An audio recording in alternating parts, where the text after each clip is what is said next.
As hundreds of thousands take to the streets to protest ruthless police killings of black Americans and centuries of systemic racism, Donald Trump and his enablers have been quick to cast the protesters as violent looters and distract from the real looters of America.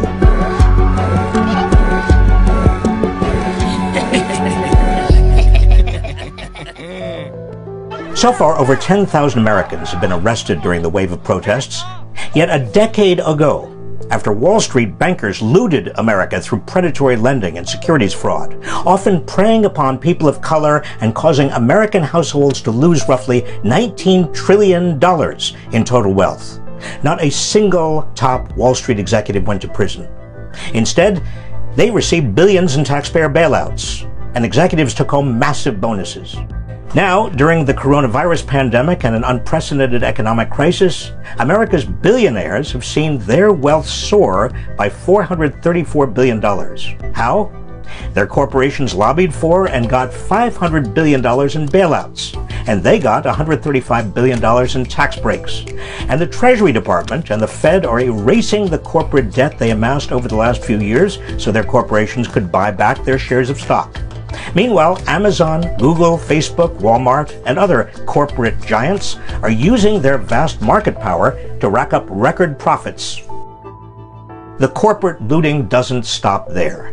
Just look at the epidemic of wage theft through misclassifying employees as independent contractors and denying workers the overtime pay they're due. Every year, American employers steal a combined $15 billion in income from their workers, whether white, black, or brown.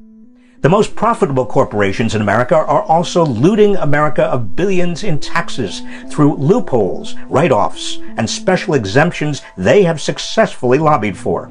Amazon paid just a 1.2% tax rate on $13 billion in profits in 2019. Other companies, including Chevron, Halliburton, and Netflix, haven't paid a dime in federal taxes in recent years.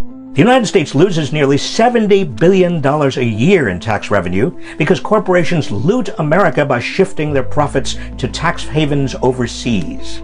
Meanwhile, entire industries loot black and brown communities. Predatory payday lenders, focusing on communities of color, offer loans with sky-high interest rates and hidden fees that trap borrowers in a never-ending cycle of poverty.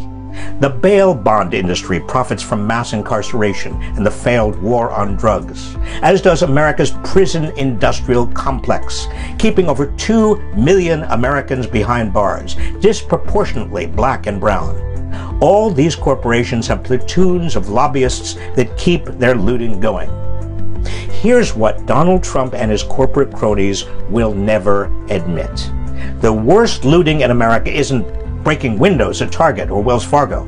It's billions of dollars in wage theft, unjustifiable tax breaks for the top 1%, corporate tax havens, predatory loans, bail bonds, mass incarceration, and crooked Wall Street bankers who have never been accountable to anything but their bottom line.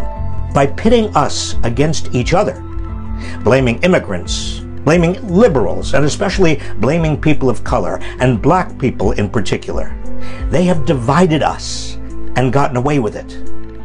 This needs to end. Stand together and know the truth about the real looters in America.